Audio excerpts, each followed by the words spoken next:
Yan, isang pagpalang araw po sa ating mga kabigaya. Bago po tayo magsimula, batiin po muna natin ang ating mga kabigaya. Tulak sa Lord, real, blessed, and highly favored of Christ. So, yun po, masarap makita na kayo po ang kasama ngayong linggo. Maliwaran natin ang presensya ng Panginoon. Ngayon, pumasok tayo dito sa church, hindi dala ang bigat ng sampung linggo, kundi dala-dala natin yung pasasalamat at pananampalataya sa Panginoon. So, ngayon, let's declare and let's sing. Isisigaw po natin, Hallelujah! Hallelujah! Hindi po natin, isisigaw, Hallelujah!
sapat na sa ating mga buhay. Alam po natin na may mga pinagdadaanan po tayo, may mga lugar sa loob. And as we shout, Hallelujah, hindi lang po natin yung dinideklara po natin victory in advance. Sabi nga po ni David Noe, pinanalo siya ng Panginoon sa kanyang mga kaaway. Sabi niya,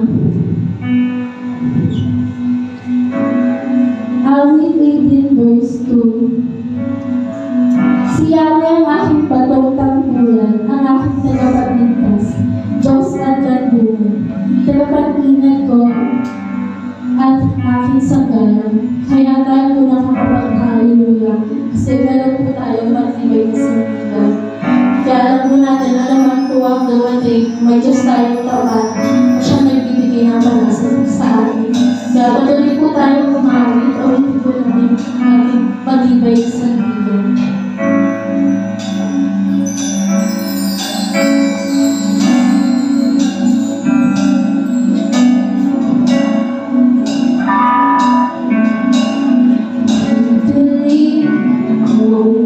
Ang pagpuli sa iyo, kapag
Lord.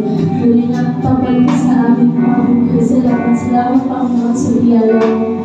Sa pag-ibig mo na hindi namin kayang bayaran, Panginoon, ngunit ibigay sa amin. Lord, thank you, no? O God, na ano man dumating sa buhay namin, problema, pagsubok, lahat-lahat namin dahil ikaw ang kasama namin, ikaw ang gumagawa sa amin, Panginoon. Lord, sa iyo po ang kapulihan, sa salamat at pagsamba, sa pagkasin mo ang pangilihan pangalan ng Jesus.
Amen.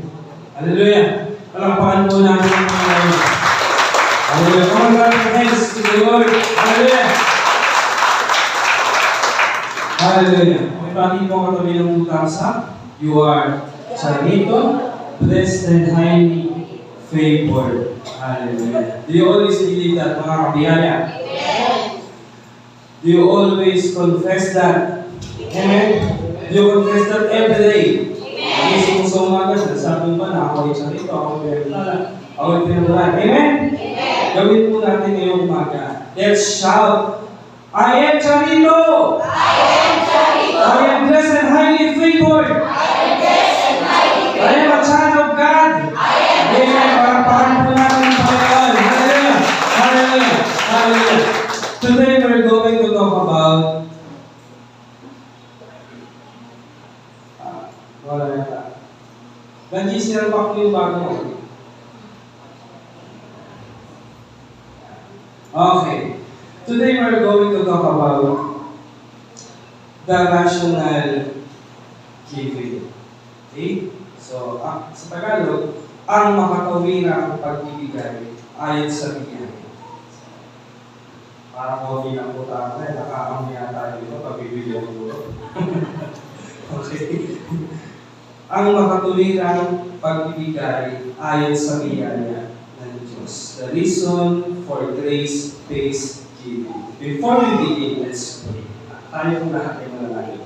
Aming Ama, dakilang Diyos na makapangyarihan sa lahat sa iyo, Panginoon, mataas papuri, karapat-dapat kang papurihan, pangalan, itaas ang iyong pangalan. Salamat, Panginoon, sa lagi pong pagsama po ninyo sa amin sa pag-aawitan. Lagi po namin kasama ang iyong banal na presensya.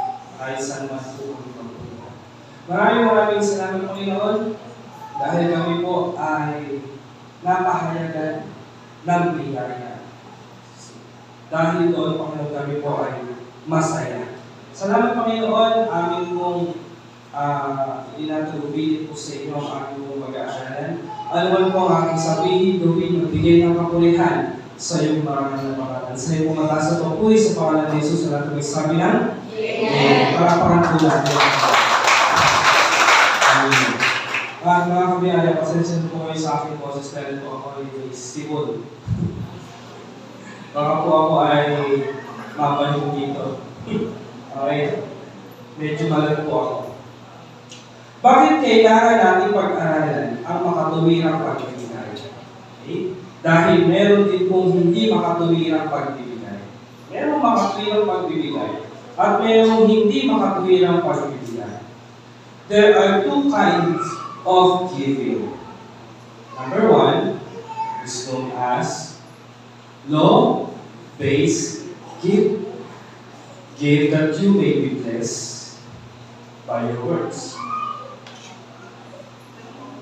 Dito sa katuruan na ito, magbigay ka para ikaw ay pagpalain.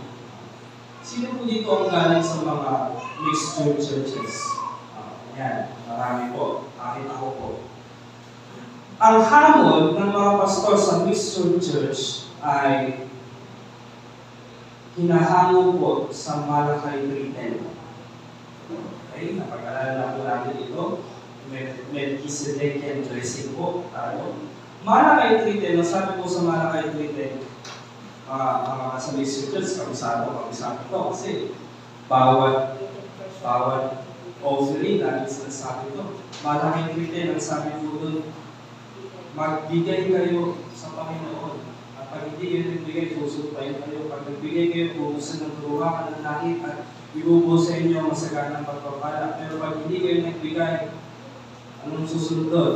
Anong sabi? Pag hindi kayo nagbigay, kayo ay susumpain. Yes, totoo po yun. Totoo po yun. Dahil yun po ay nasa Biblia. But, huwag niyo pong makalimutan na meron pong dalawang covenant.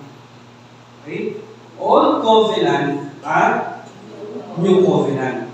Dito po sa The Lord's Beauty Bagong Sila, lagi po natin pinag-aaralan yan. Saan po ba tayo nabubuhay ngayon? Sa Old Covenant o sa New Covenant? New Covenant. New Covenant. Bagong kasunduan. Sa lumang kasunduan, magbigay ka para ikaw ay pagpalain. Sa bagong kasunduan, ibinigay na ng Diyos ang lahat sa atin. Kaya tayo nakapagbibigay. Isa pong kaisipan na ito ay nakasalalay sa gawa. Ayan, nakasalalay sa gawa. Kaya ka naman pinagpala. Kaya ka naman napagpala. Dahil ikaw ay nagbibigay. Kailangan mong magbigay upang ikaw ay pagpalain.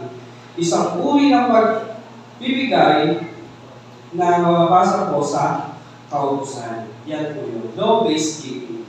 Give that you may be blessed through your word.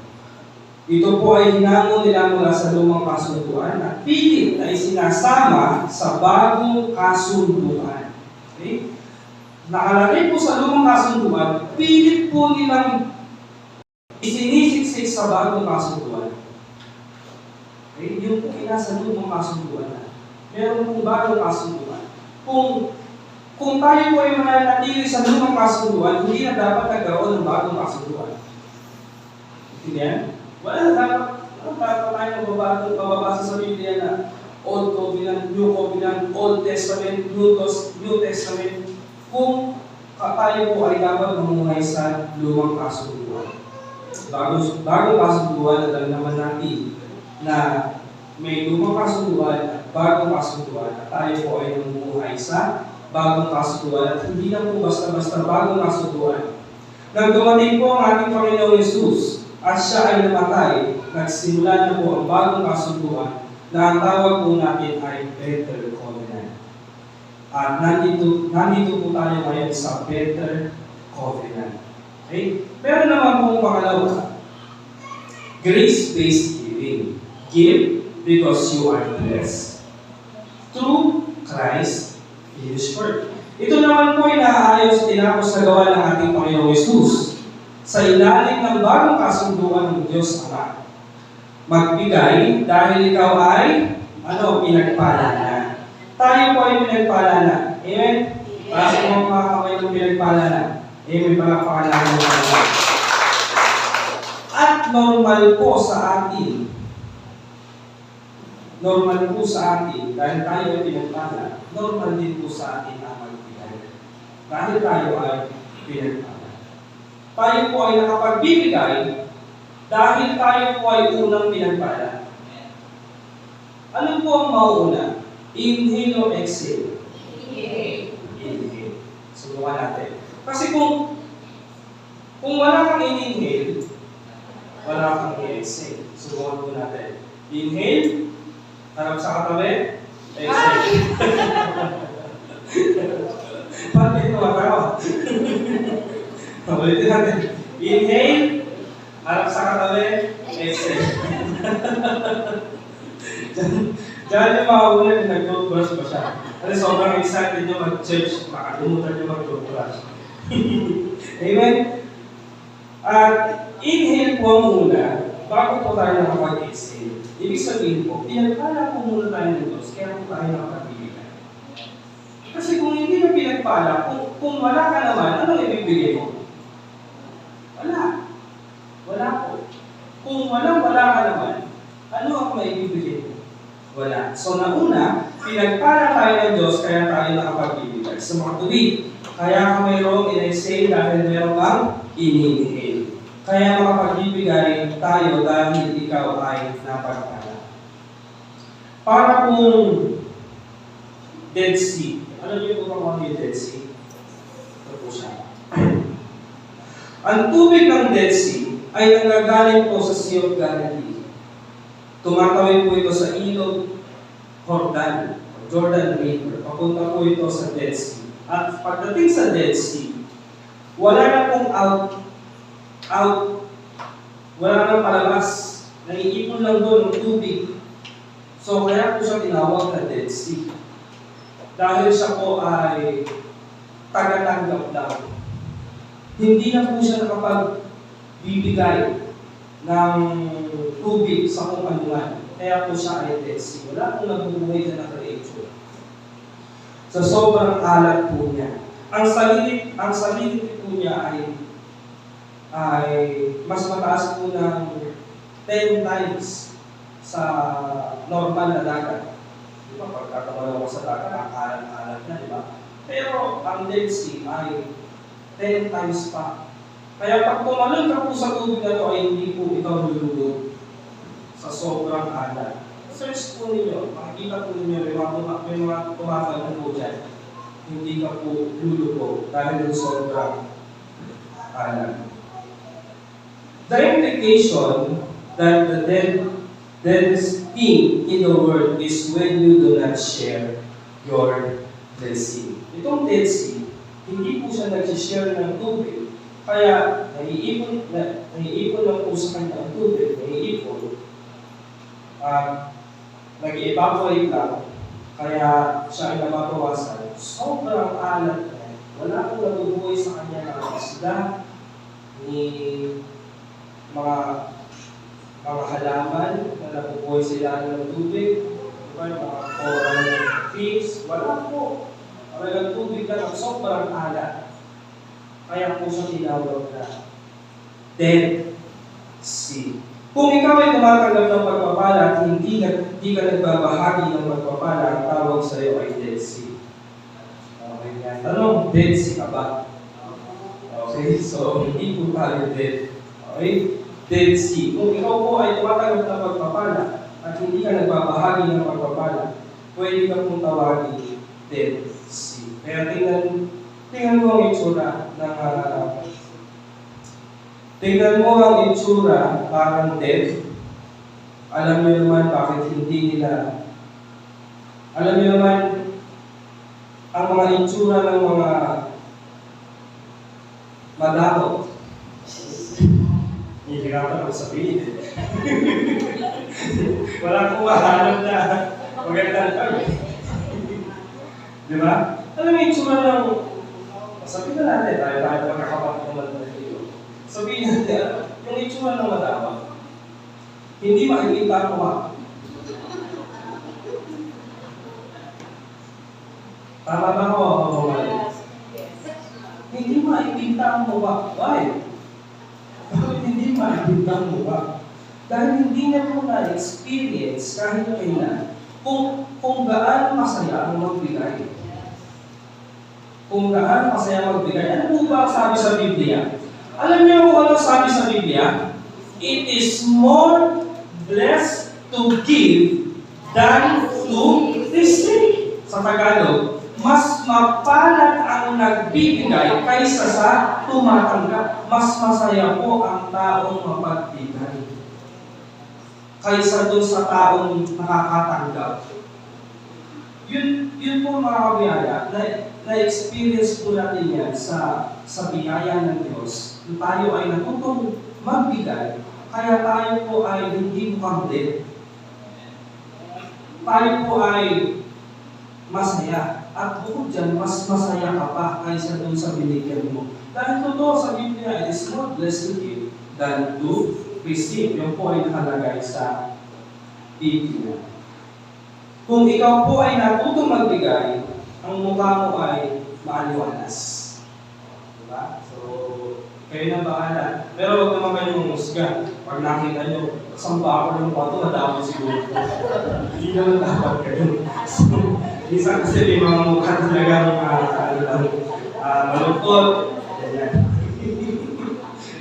Okay, so bawal po tayo mamusga dahil sa Biblia, hindi po tayo mamusga. Pero sa totoo lang po, ang taong madamot ay bahala na kayo kasi. Hindi maipinta ang mukha, mahirap, explain ang mukha, pero masaya po ang magbigay. Ngayon, palakpakan ko natin. Mamimiss mo ang saya ng pagbibigay. Pagka nagbigay ka, ang saya po sa puso. Pagka alam mo, kailangan ng tulong at ikaw ay nagbigay, sa totoo lang, mas masaya ka. Mas masaya po ang magbigay. Amen? Grace-based reason why we should give. Under grace, why should we give? Sa ilalim ng biyaya, bakit po kailangan natin magbigay? Kung malinaw na sa ating isip na tayo ay napagpala, tayo ay pinagpala na, ano pang natitirang rason para tayo ay magbigay? Pinagpala na. Minsan kasi yung iniisip ng mga mixed church. Kasi ang kampanya nila ay kailangan mo magbigay para ikaw ay pagpalain. Ngayon ikaw ay pinagpala na, ano pang natitirang rason para ako ay magbigay? Pinagpala na ako. Tingnan nyo kung ano ang danger kung sa aralin na ito, kung matututunan ng mga tao na hindi umano ay ikaw ay pinagpala dahil ikaw ay nagbibigay sa Diyos. At ngayon nasa sitwasyon na ikaw ay pinagpala, ano pang dahilan para ako ay pinagpala? So, dapat din po natin itong maintindihan. Dahil doon sa mga major churches, ito ang kanilang kampanya, ito po ang kanilang tono, magbigay para pagpalain, at pag hindi nagbigay ay hindi pagpapalain pagkus susumpahin.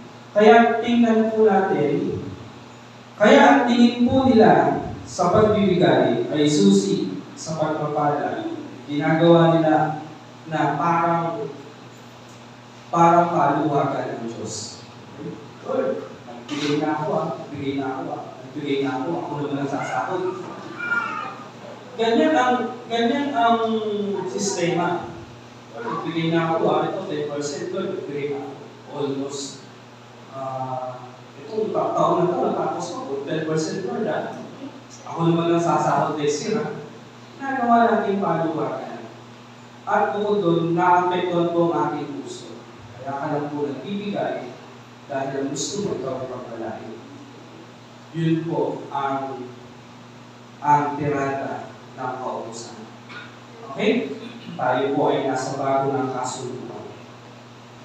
Allow me to share with you, mga kaibigan, grace-based reason why we should give. Number one, it is the surest way to test the heart. Upang matest ang ating mga puso. Sabi ko sa Proverbs 4:23, sapagkat kung saan naroon ang iyong kayamanan, naroon din ang iyong puso.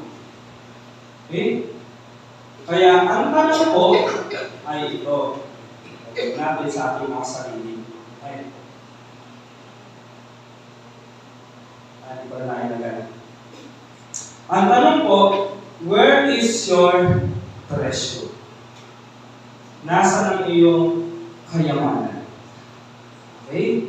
Kaya ang tanong, where is your treasure? Hindi, where is your heart? Okay? Bakit?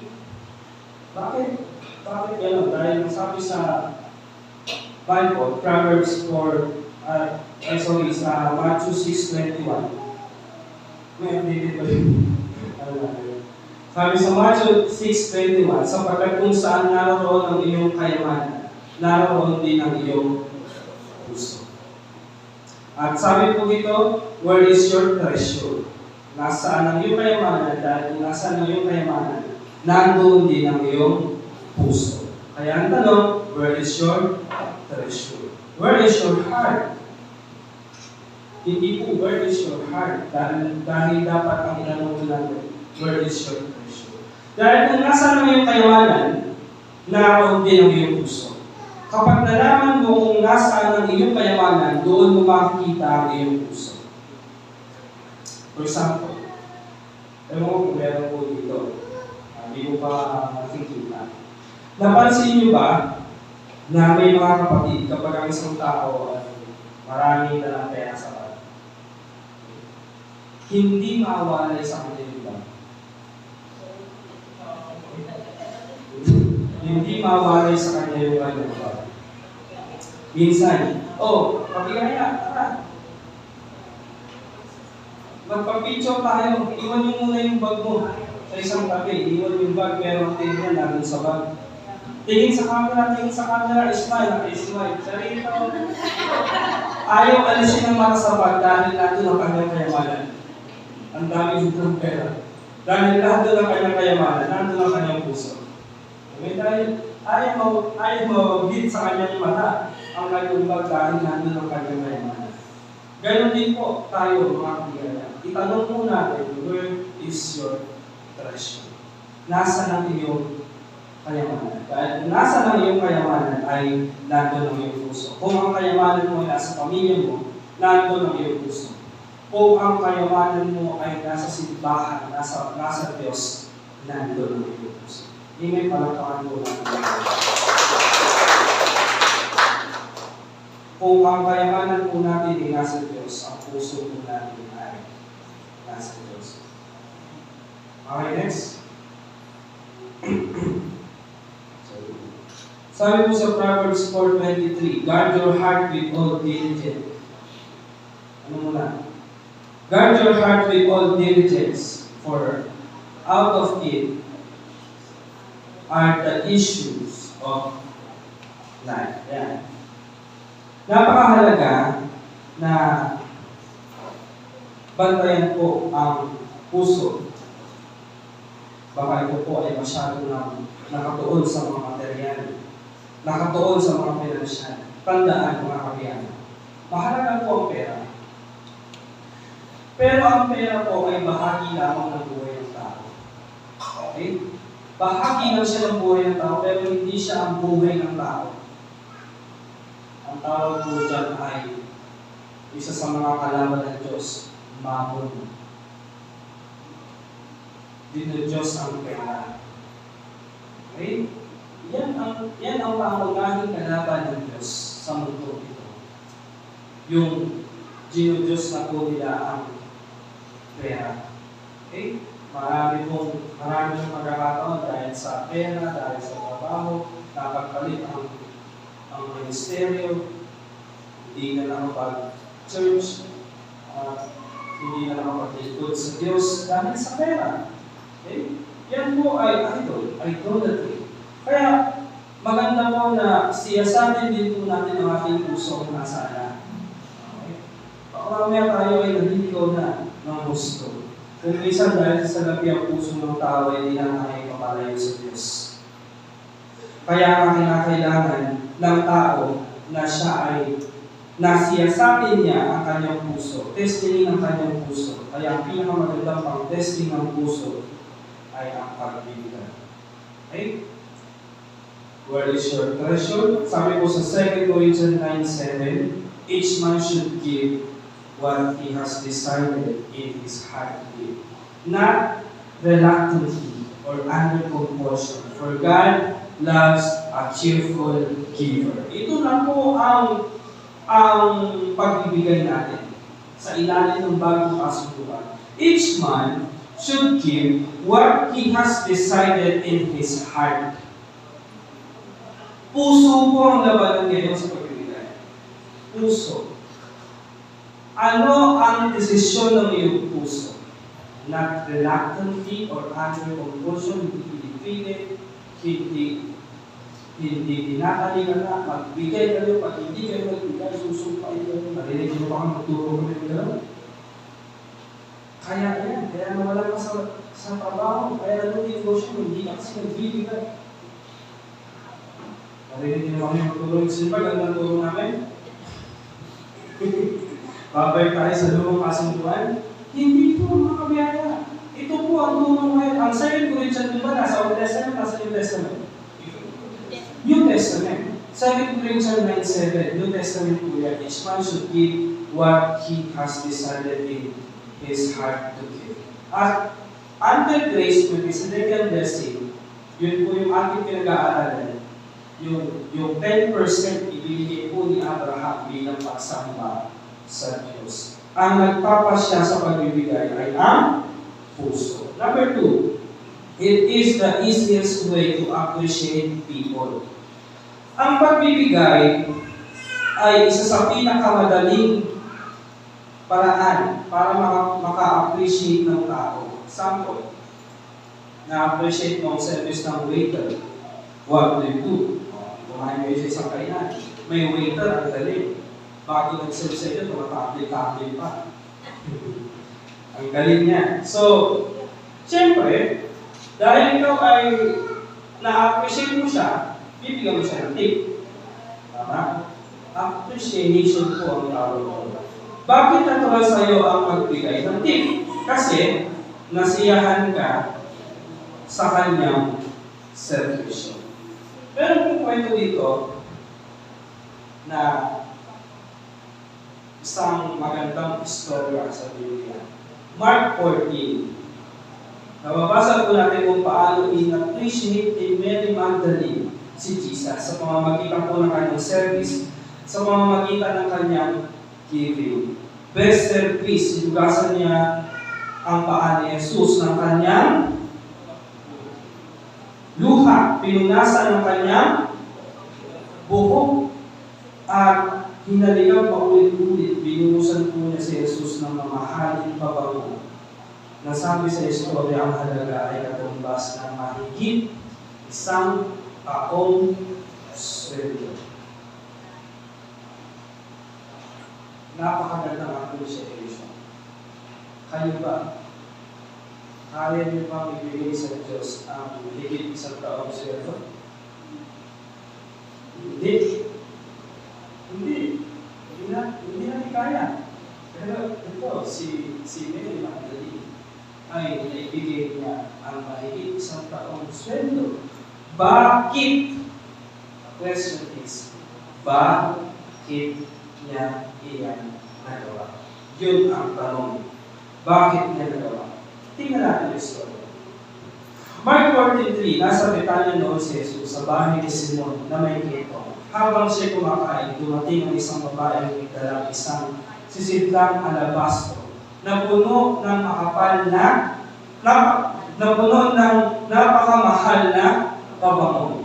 Mula sa atas ng purong nardo, binasag niya ang sisidlan at ibinuhos ang pabango sa ulo ni Jesus. Okay? Sabi sa 4, nagalit ang ilang naroon at sila'y nag-usap-usap. Bakit niya inasaya ang pabango? Sabi niya, sayang. Ang mahal-mahal ng pabango, inasaya. Bakit? Sabi sa 15, sabi sa verse 4, nagalit ang ilang naroon at sila'y nag-usap-usap. Bakit niya inasaya ang pabango? Verse 5, maaaring ipagbili iyon ng mahigit sa 3 sa labing pilak at maibigay sa mga dukha ang pinagbilhan at pinagalitan nila ang babae. Pinagalitan pa nila si Mary Magdalene. Ito. 6. Ngunit sinabi naman ni Jesus, bakit ninyo siya ginugulo? Bakit niyo siya ginugulo? Pabayaan niyo siya. Isang mabuting bagay ang ginawa niya ito sa akin. Bakit hindi sinabi ni Jesus na, sayang yan, huwag mo na gawin yan, sayang yan. Pero sinabi ni Jesus, sa halip na gawin na sabihin ni Jesus, ito ang sinabi niya, isang mabuting bagay ang ginawa niya ito sa akin. 7. Sapagkat habang panahon kasama ninyo ang mga dukha at anumang oras ninyo naisip ay makakagawa kayo sa kanila ng mabuti, ngunit ako'y hindi ninyo kasama habang panahon. Mga kabiyaya, iba po ang ayuda sa appreciation. Okay? Ang ayuda ay para sa mga nangangailangan. Kailangan ko. Pag binigyan mo ko, kailangan ko yan. Pero ang appreciation ay iba po. Ang appreciation ay ibinibigay kahit hindi kailangan kasi gusto mo lang siya ma-appreciate. Gaya ni Jesus. Kaya ba ni Jesus bumili ng mamahaling pabango? Hindi pa sa pabango ni Mary Magdalene? Yes. Kahit ilang bote pabango pa kaya lumikha ni Jesus dahil siya ay mahimala. Kaya na maglikha ng pabango. Tanong ko, kailangan ba ni Jesus yung pabango na galing kay Mary Magdalene? Kailangan? Hindi po. Dahil sabi ko sa inyo, kaya lumikha ni Jesus ng mamahaling pabango na mas best pa sa binigay ni Mary Magdalene. Pero si Jesus, na-appreciate niya yung pabango. Huwag niyo siyang bawalan. Maganda ang ginawa niya sa akin. Why? Dahil nakatingin si Jesus sa puso ni Mary. Hindi doon sa binigay niya. Hindi sa binigay ni Mary. Nakatingin si Jesus sa puso ng nagbigay. Ano ba ang mabibigay mo sa kanya? For example, pero kayo gusto na-appreciate ng tao. Mayaman. Maraming pera. Nandyan, nasa kanya ng lahat. Ang tatanong, ano ba may bibigay mo sa kanya? Nasa kanya ng lahat ng bagay. Mga kapatid, pag sinabi kong appreciation, hindi mo siya bibigyan dahil sa may pangangailangan siya, bibigyan mo siya dahil sa gusto mo siyang i-appreciate.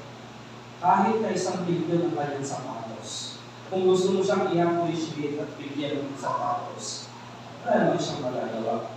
Dahil sa puso mo gusto mo siyang bigyan ng sapatos.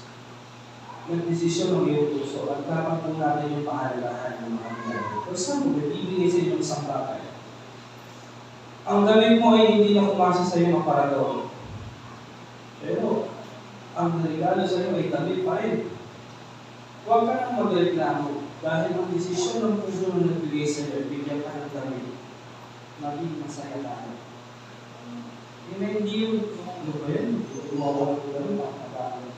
Kaya na magreklamo dahil yung pasya ng puso. Na-appreciate ka ng tao. Tanungin mo ang sarili mo, ano ba ang kontribusyon ng taong ito sa buhay mo, kaya mo siya i-appreciate? Mga kapiyata, alam niyo ba kung ano kwento ni Mary Magdalene? Bago sila dumating sa ganung tagpo, na pinulasan niya ng buhok, ang paan ng Jesus, pinusan ng pagkama. Alam niyo ba kung ano po ng storya? Sige, sino ang alam? Si Mary Magdalene. Si Mary Magdalene, kung wala po si Jesus, patay na siya. Why? Dahil si Mary Magdalene na huli sa akto ng pakikiyapin at ayon sa kautusan, dapat siyang baluhin hanggang sa namatay. So ano ba yun? Bakit niya i-appreciate si Jesus? Sa pamamagitan ng mahigit isang taong sahod niya ng pabango na yun. Dahil kung wala po si Jesus sa panahon na siya ay nahuli sa ato ng pakikiyapin, patay na siya. Ano mas mahalaga? Yung meron kang pabango na mahigit isang taong ang presyo o yung buhay mo? Yung buhay mo. Kaya na-appreciate ni Mary Magdalene si Jesus. Kaya sabi ni Jesus, hayaan mo siya dahil yan ang pasya ng kanyang kalooban.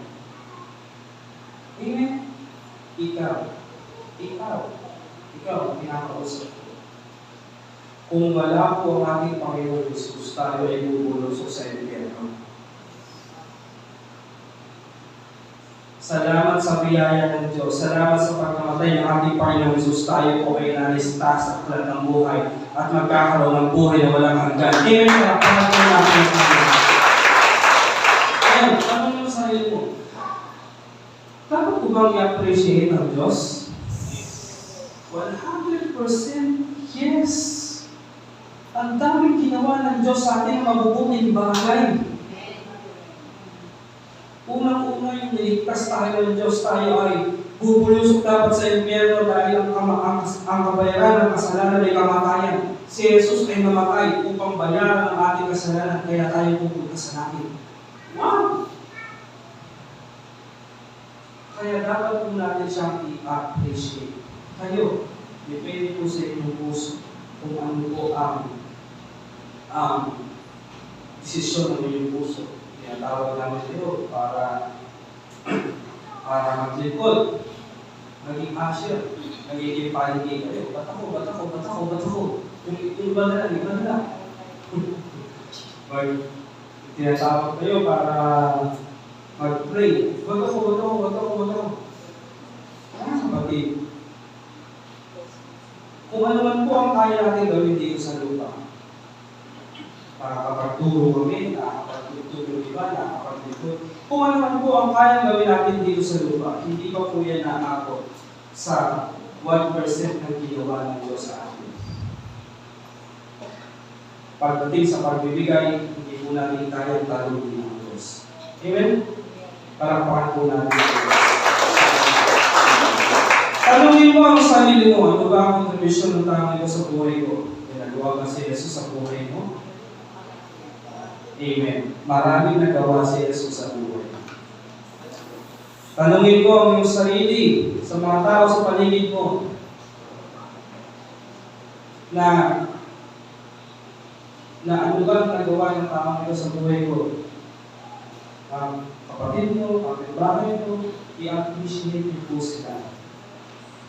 Hindi mo sila binibigyan dahil gusto mo silang bigyan ng tulong. Binibigyan mo sila dahil na-appreciate mo sila. Minsan may nagbigay po sa amin ng prutas. May nagbigay po sa amin ng avocado. May nagbigay po sa amin ng avocado. Nung bigay po sa amin ng avocado, pag uwi sa bahay, gusto ko nang biyahin. Yung pala, hilaw ko pala. Kaya hindi mo nabigyan. Kasi excited ako. Kasi ang sarap niyan, avocado. Excited ako, gusto ko nang kainin. Tuwa po kami mag-asawa. Hindi po dahil wala po kami pambili ng avocado. Dahil sa totoo lang, sa sahod ko ni Pastor Vanessa ay kaya bumili ng 2 puno ng avocado. Tuwa-tuwa po kami dahil na-appreciate namin at nagbigay po sa amin. Iba din po kasi yung may nagbibigay. I'm just letting you know, sa taong na-appreciate, little thing means a lot. Hindi po pinag-usapan dito ang mahal. Hindi po pinag-usapan dito ang laki. Ang liit, ang laki. Okay? Hindi po pinag-usapan dito yan. Mahal ba yan? Maliit ba yan? Mura ba yan? Ang pinag-uusapan ko dito yung appreciation. Salamat po sa mga taong ginagamit na nakapagpapala po sa inyo. Ginagamit sila ng Diyos sa maging daluyan ng pagpapala sa inyo. Nagpapasalamat po kami sa mga appreciation na ginagawa niyo sa amin. Mga dito ng Diyos. Sa makaraan, nagkaroon tayo ng appreciation man. Wala po sa Biblia yun, yung appreciation man. Pero salamat po sa lumikha mo. Yung appreciation man. Wala po yun sa Biblia. Pero salamat po sa nakalikha ng appreciation man. Kahit po paano sa gawin para na-appreciate po ang mga lingkod ng Diyos. And puno po ng saya ang ating mga puso. Panakuhan po natin yung Diyos. At ang appreciation man ay maganda. Kahit wala po yan sa Biblia. Kami na-appreciate po talaga namin. Highly appreciate. Pero, sa likod ng pulpito, may mga pastor na dumadaan sa matinding pagsuko, hamon ng buhay. Pinagpalit ang buhay at pumunta sa tawag ng Diyos, may mga sinakripisyo ay sinarapanan para magampanan ang pagkatawag ng Diyos. Mahirap po ang magpastor. Sa totoo lang, mahirap po talaga ang magpastor. Kami po, mga pastor ninyo, ay hindi po full-time. Hindi po kami full-time. Kami po ay kailangan maghanap buhay. Okay? So alam niyo naman siguro ang ibig sabihin kung bakit kailangan namin maghanap buhay. So kailangan namin kumita. So bakit kailangan namin kumita? Okay, so the rest is history. Hindi po mayaman ang ating simbahan. Okay? At kailangan po namin gumawa ng paraan para po kumita. Meron nga po minsan, ilang beses na nakaya ako mag-upload. Tinanggihan ko. Bakit? Ang iniisip ko lagi yung ministeryo. Ang magiging isang pastor kasi, mga kapiyano, ay para kang ibon na naputulan ka ng pakpak. Bakit? Hindi ka po pwedeng lumayo. Dahil meron naka-atang sa'yo na ministeryo na dapat mong lampayan. Ako, yung nag-aaya sa akin, ang road. Sabi niya, yung skills ko daw ay malaki, may tutulong sa kanila. Pero hindi ko po hinarap. Dahil ako po ay naiintindihan ko na tinatawag ako ng Diyos at kailangan ko ng Diyos. So, naghanap na lang ako ng ibang kabuhayan na nagagawa ko siya at nagagawa ko din ang maglingkod sa Diyos. At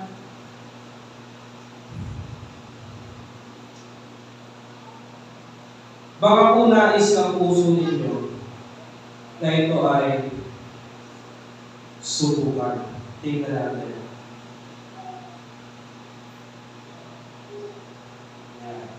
Sabi po sa Galatians 6 verse 6, anyone who receives instruction in the Lord must share all good things with his instructor.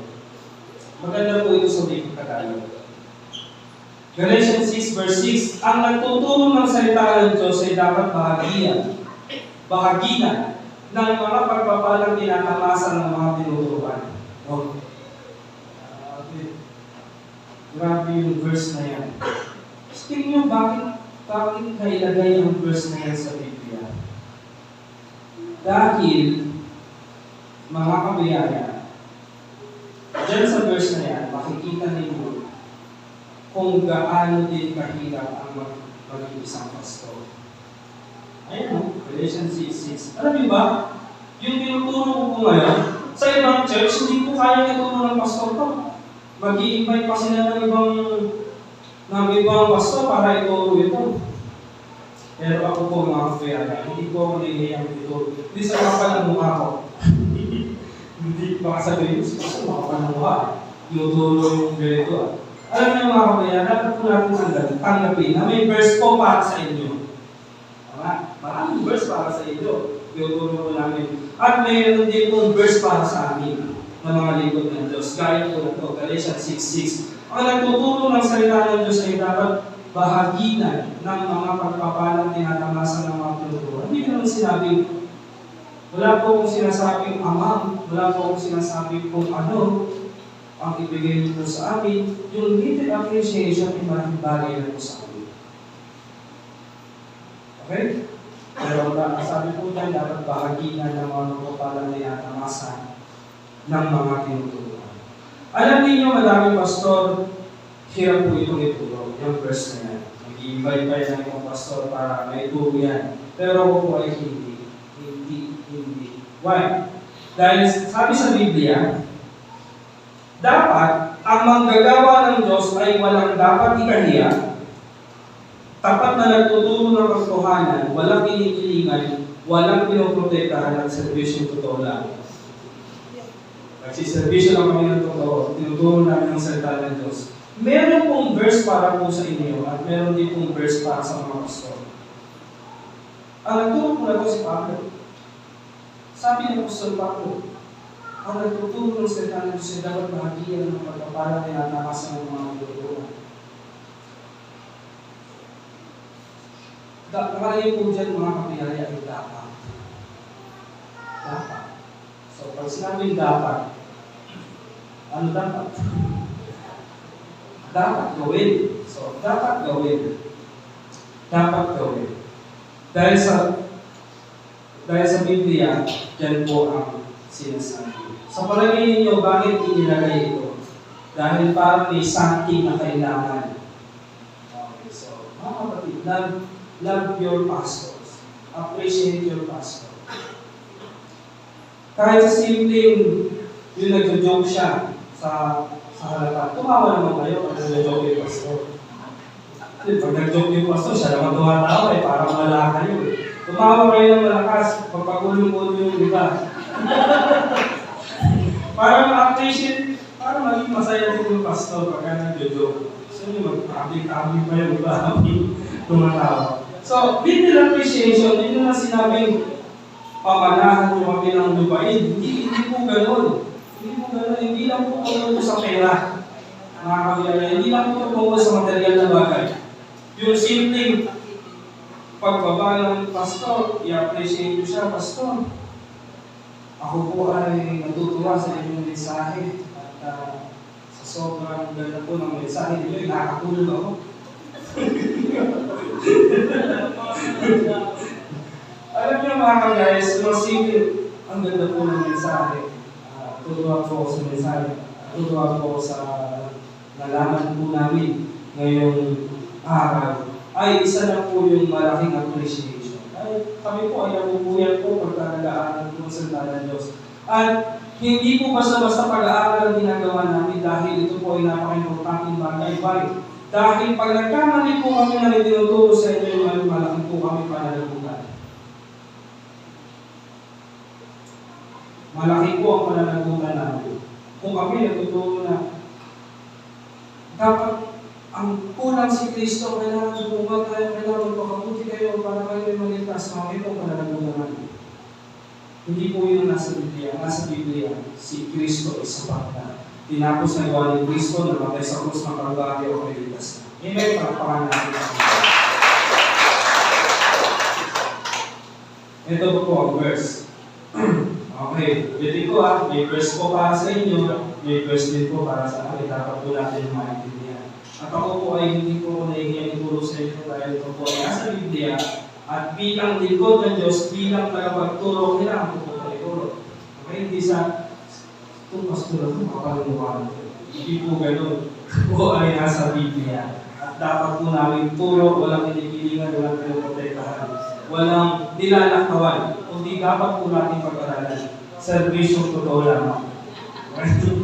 1 Timothy 5:17, the elders, presbyteros, who direct and affairs of the church when are worthy of double honor, diplus team name, especially those whose work is preaching and teaching.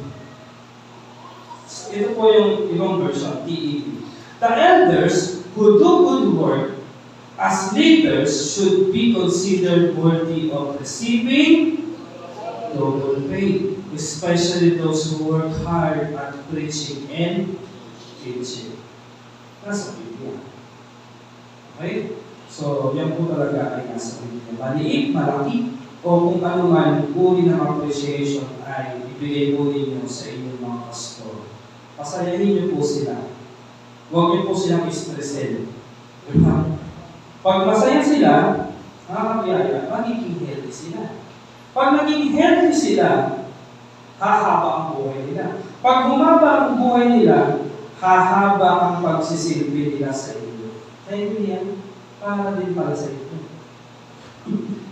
Kasi pag Pag masaya sila, healthy sila. Pag healthy sila, haba buhay nila. Pag mahaba buhay nila, makapagsisilbi sila sa inyo ng maayos. Kapag tutulong ng maganda, marami kayong matutulong. Pagkatapos mag-preach, pasalamat kayo sa sermon, karoon kayo ng peace of mind. Dahil sa peace of mind, makatulog ka, tapos nandiyan, gising ka pa, ang katabi mo, nakauwi na lahat, tulog ka pa. Sa sarap ng tulog mo. Pastor, ang sarap ng, ang ganda ng boses mo. Sa mic, nakatulog ako. So, give the appreciation na maliit, basta yung galing po sa inyong puso na appreciate po ninyo. Hindi po material na bagay, pwede rin naman material, pwede rin naman hindi. Basta galing po sa inyong puso na appreciate po ninyo mas malaking bagay mo. Okay? Number 3, it is the simplest way to imitate God. Pagbibigay. So, isang magbigay kayo kung kani-kanino, siyempre, magbigay din tayo sa ating mga lingkod ng Diyos. It is the simplest way to imitate God. Gayahin, isa ito sa mga simple paraan para gayahin ng Diyos. Ang nature ng Diyos ay magbigay, hindi po mamuha. Ang mamuha po ay ang Jacob. Pagulit kong verse, John 10:10. The thief comes only to steal and kill and destroy. I have come that they might have life and have it to the fullest. Sabi ko sa Ephesians 5:1, imitate God, therefore in everything you do, because you are His dear children. 2, live a life filled with love, following the example of Christ. He loved us and offered Himself as a sacrifice for us, a pleasing aroma to God. Sabi sa 1 John 2:6, anyone who says he is a Christian should live as Christ did. Okay? So ano ba ang nature ng Diyos sa magbigay? God is a giver and we should be like Him. Sabi nga po sa John 3:16, ano po sabi sa John 3:16? For God so loved the world that He gave His only begotten Son. Wow. Hindi po natin kaya talunin ang Diyos sa pagbibigay. Jesus is everything. Bugtong na anak ng Diyos, ibinigay para sa atin. Kaya mo ba yun? Yung para sa isang anak, ibibigay mo para sa mga makasalanan. Para yung mga makasalanan ay babayaran ang kanilang kasalanan. Samantalang yung anak ay inosente. Mahirap, diba? But, kagawa ng Diyos. Dahil tayo ay mahal ng Diyos. Tayong mga tao, pwede mong gawin ng Diyos na tayong mga tao ay puksain at gumawa ng bagong mundo. Ang sasama ng tao sa mundo. Pwede mong gawin ng Diyos na puksain tayo at gumawa ng bagong mundo. Pero hindi ginawa ng Diyos. Because for God so loved the world that He gave His only begotten Son. Mahal tayo ng Diyos. Kaya niya naibigay ang kanyang kaisa-isang anak. Pinadala si Jesus upang mamatay at bayaran ang ating lahat ng kasalanan at tayo ay naligtas. Ang kakalapot dito, may ibang mga church, for God so loved the world that He gave His only begotten Son, namatay si Jesus, pero kailangan pa natin gumawa para maligtas. And masakit sa Diyos. What? Ibinigay na nga si Jesus para bayaran ng kasalanan, namatay dahil namatay may kabayaran ng kasalanan, at ang ituturo pa ng mga ibang pastor ay kailangan mong gumawa, magpakapunti, magpakabait. Dahil hindi kayo tama ng sa langit kung kayo ay hindi mabait, hindi kayo mapunti, nagkasala. Parang pinangatin nila na kulang si Jesus. Maligyan. Si Jesus po ay sapat na para alam mo natin na pag-aaralan dito. Kung meron po kayong tanong tungkol sa kaligtasan, pwede nyo pong sabihin sa akin at tayo ay magbaba ng buwan. Kung meron kayong mga tanong tungkol sa kaligtasan, tayo po ay niligtas sa pamamagitan ng biyaya at wala po kasamang gawa. Yan po ang ating kampanya sa biyaya. Yan po ay, maybe ito po ay matatakal natin ulit. Matatakal natin ulit ito at mapag-aaralan natin ito. Dahil yun naman po talaga ang dapat natin ipag-aaralan. Dahil pag dumating ang panahon, tumunog ang trumpeta, nagulat ka, naiwan ka. Dahil iba pala pagkakaunawa mo sa kaligtasan. Pagkakaunawa mo sa kaligtasan, kailangan mo gumawa para maligtas. Pero ang totoo pala ay tinapos na ni Kristo ang kaligtasan. Kailangan mo lang tanggapin ito yung kasalanan at maniwala ka sa tinapos na gawa ng Kristo sa krus ng Kalbaryo. Amen? Nag-aagay po ba kayo doon, mga kabiyaya? Para makakuha natin ang mga kabiyaya. Gaya ng Panginoon, dapat po tayong maging mapagbigay dahil yung nature ng Diyos and His divine nature ay nasa ating born-again spirit. Number 4, dito po tayo magtatapos. It is the highest form of worship to God. Hindi lang ito basta simple pagbibigay sa Panginoon, bibigay tayo sa Panginoon. It is the highest form of worship to God. Tingnan natin. Genesis 22, verse 4. Ito po ay kwento ni Abraham. At magkakaroon sila ng paghahandog. On the third day, Abraham looked up and saw the place in the distance. He said to his servants, "Stay here with the donkey while I and the boy go over there. We will worship and then we will come back to you." Alam natin, ang utos sa kanya ng Diyos ay maghandog. Alam natin ang kanyang agenda para umakyat ng bundok ng Moriah. Para maghandog, magbigay sa Panginoon ng tinatawag niya. Magbigay sa Panginoon ng tinatawag niya itong worship. Kaya ang ibig sabihin po ng pagbibigay ay hindi po contribution sa simbahan. Okay? Ang ibig sabihin po ng pagbibigay ay pagsamba. Worship the Lord with your offering. Hindi po basta-basta dumating yung offering lang sa inyo. Yun po ay hindi po contribution, mga kabiyaya. Ang tawag po doon ay pagsamba. Ayun ang tinawag ni Abraham. Dahil ang utos ng Diyos, umakyat ka sa bundok ng Moriah at maghandog, magbigay. Okay, maghahandog sila dapat ng dugo, ng hayop. Pero ang mangyayari ito, ang ihahandog dito dapat sa Isaac. Pero ginawag ng Diyos at bigla na lang meron dumating na kambing. At tinawag ito ni Abraham na worship. Kaya yung pagbibigay, hindi po yan parte ng church service. Okay? Hindi po yan parte ng church service. Yan po ay worship. Okay? Worship the Lord with your offering. Ito po yun, no? Giving is not part of worship. Giving is worship. Mga kabiyaya, sa palagay po ba dito ay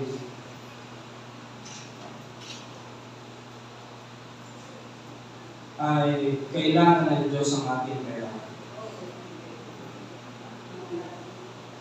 So, mamaya natin sa problema. Interesado po ba ang Diyos sa pagsamba? Interesado din ang Diyos sa inyong pagkakalobo. Dahil ang pagkakalobo ay isang uri ng pagsamba. Mga kabiyaya, tinitingnan po ng Diyos ang iyong pagkakalobo. May verse ka ba dyan, Pastor? Parang pagkalaan, tinitingnan ng Diyos ang pagkakalobo. Meron po. Ito po.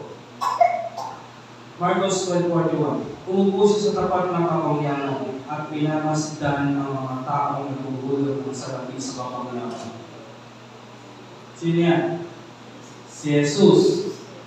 Umupo mismo sa tabi ng kapangyarihan. Basta sa Biblia. Umupo mismo doon sa pinaglalagyan ng mga alog. At pinamasdan ang mga taong naguhulog ng salapi sa kapangyarihan. Maraming mayayaman ang naguhulog ng malaking halaga. Sana ko po si Jesus, sana ko po. Sa katabi siya ng kapangyarihan. 42. Dumating ang isang babaeng balo at siya'y naghulog ng 2 kusing na ang halaga'y halos isang pera. Pinagmasdan ng Diyos ang isang babaeng balo.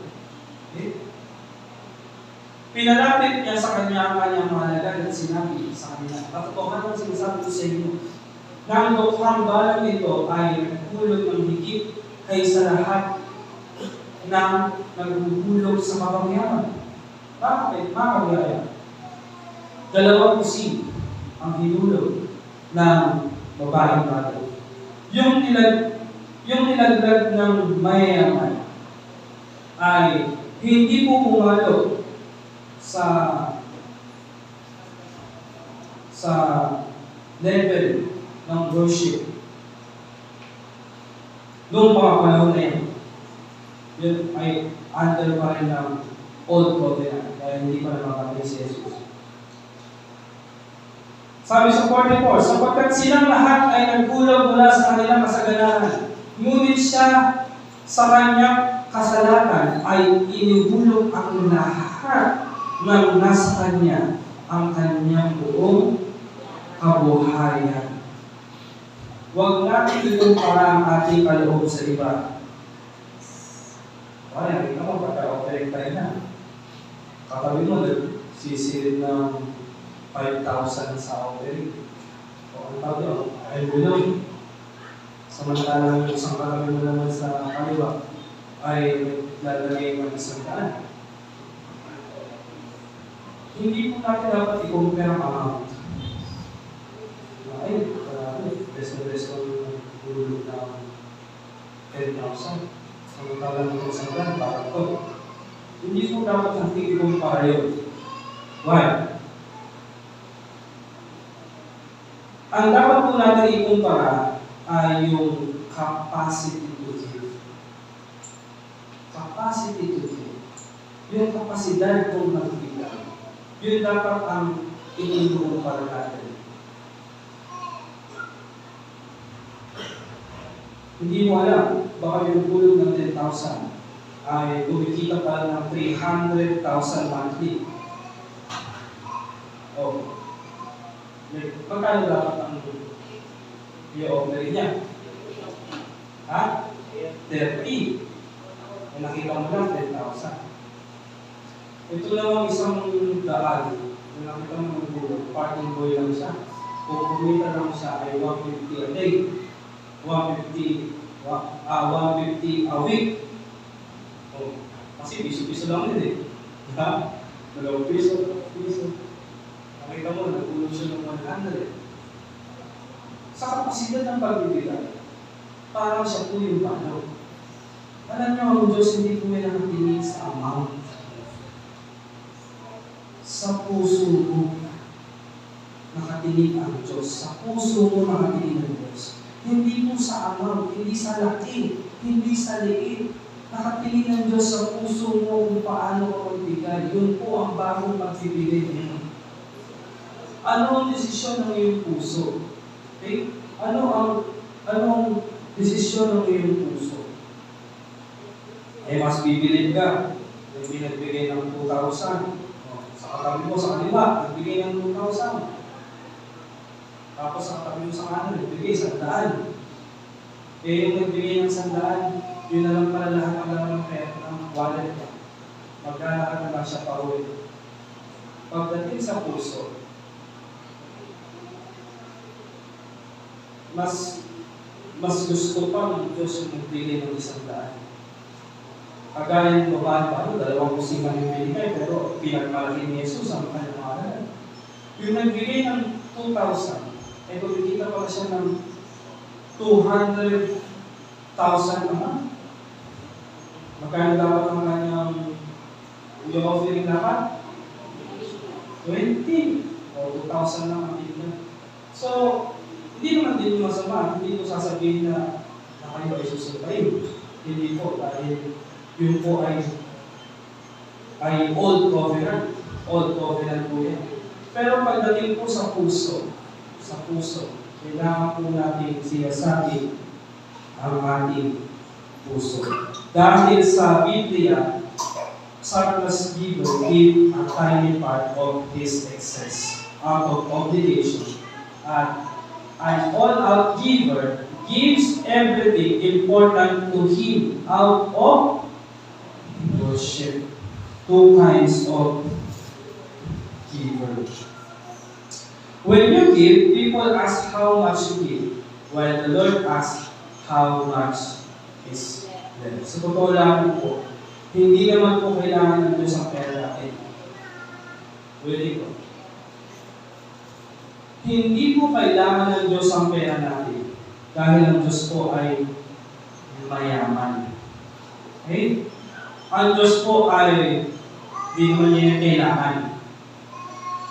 Pero, kaya po tayo nagkakaloob ay para din po sa ating kapakinabangan sa iglesia. Okay, so kapakinabangan sa iglesia. Tingnan niyo po. Tayo ay nasa maayos na kalagayan. Tingnan niyo yung paligid niyo. Tayo ay nasa maayos na kalagayan. Sarap na upo ninyo, nakakatulog na kayo ng bed. Sarap, lamig. Okay, naka-aircon po tayo. Fresh na fresh. Okay? Alam niyo nung nakaraan ako kasi hindi pa ako na mahilig akong di ba? Observe. Hindi ako mag-observe. Tahimik lang ako pero pag tinignan mo ay minsan may observe ko ako sa inyo. Ganun po ang aking grabe. Tahimik lang ako pero lagi akong nagmamasid. Meron po akong kaloob na nakakapag-observe ko ako. Kapag kuminsan, doon pa tayo sa taas, sa church natin sa taas, may magdodoopen, minsan ako nagbubuka sa inyo eh. Nakakita ko, fresh na fresh kayo, ang babangon nyo, ang ganda nyo. Fresh na fresh. Tapos pag binugdari ko sa kayo, akit na kayo sa taas, mga 15 to 20 minutes, akit din ako. Pag nakita ko sa inyo, buka na kayo pa ulit. Nung pinag-usaw ko kayo nag-eat, fresh na fresh kayo eh. Pero nung umakyat kayo, yung pahinga na hingal, pawis na pawis. Alam niyo po yung pinagdaanan natin sa kabila, grabe po yan, lalo pag summer. Ano yun, naalala niyo ba? Na doon po tayo sa kabila, sa taas. Lalo pag summer, sobrang init. Parang gusto niyo lang batuhin si Pastor na, Pastor, tama na, nag-init na, uwi na tayo. Di ba pag tumatagal, kumahaba? Grabe, mainit po talaga.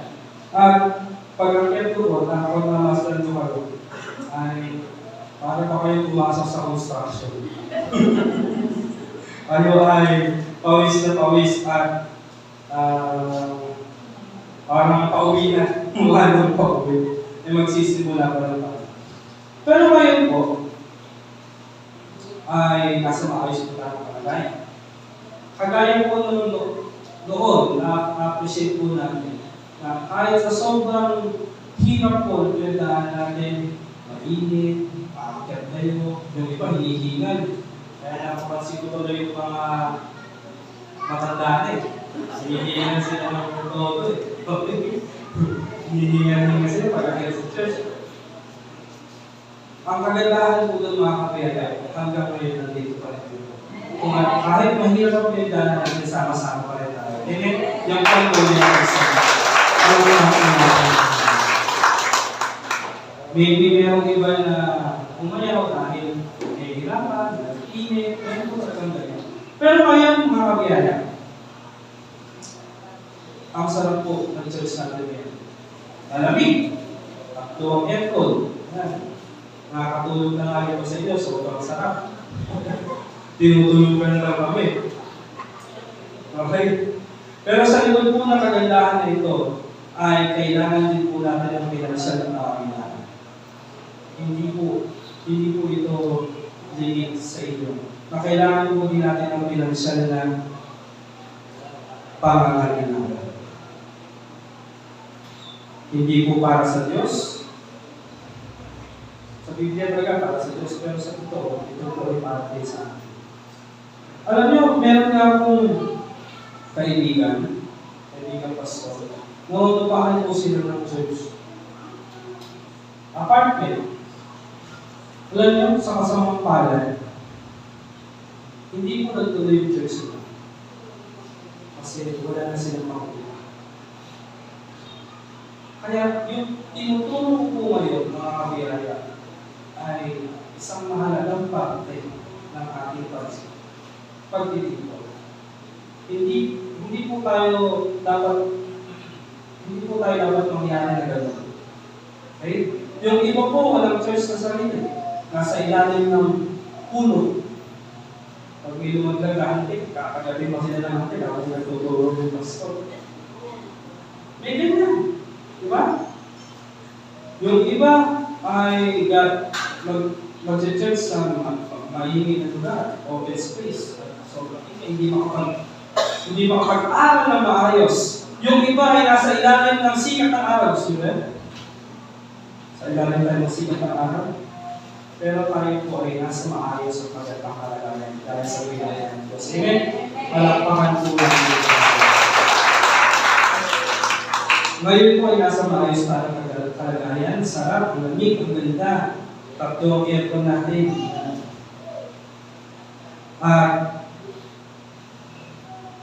Pero po sa likod ng kagandahan ito, kailangan po natin ang binasyan ng pangangailangan sa pamamagitan po ng inyong tapat na pagkakaloob sa ilalim ng biyaya ng Diyos. Napagpala tayo ng Diyos at maging daluyan tayo ng pagbabala sa ating simbahan. Na kung saan tayo ay nakakasamba, natututo ng mga spiritual na bagay, okay?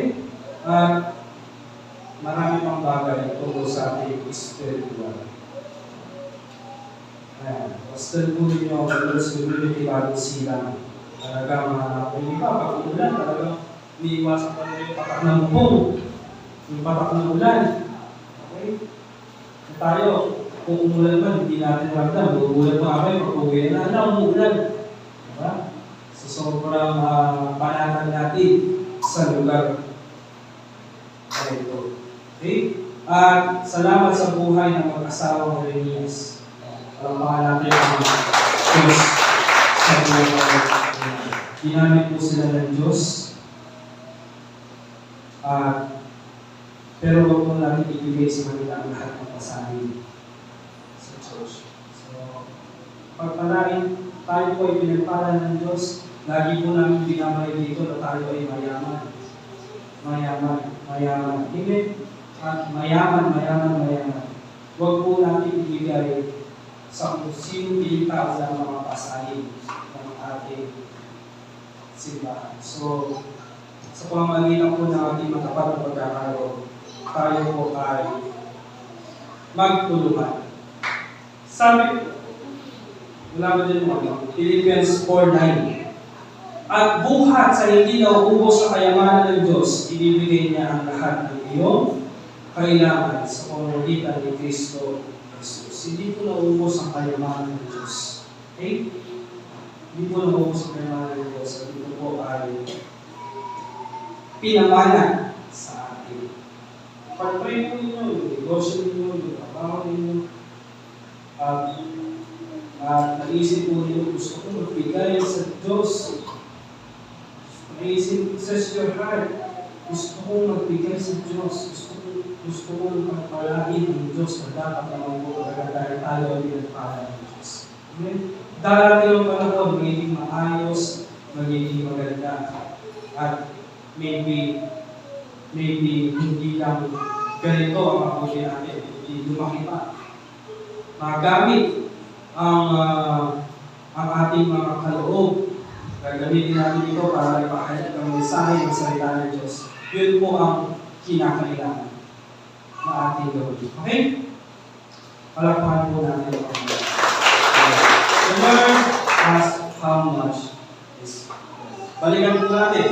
Grace-based reason why we should give. Number 1, it is the surest way to test the heart. Number 2, it is the easiest way to appreciate people. Number 3, it is the simplest way to imitate God. Number 4, it is the highest form of worship to God.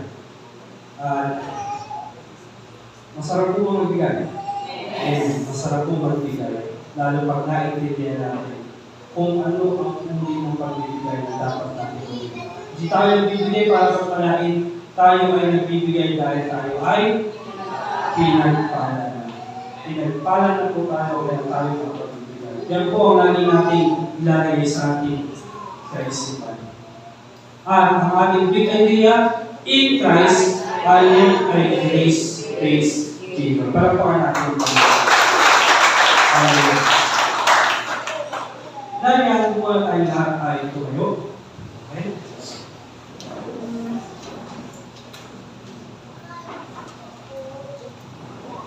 At bago po tayo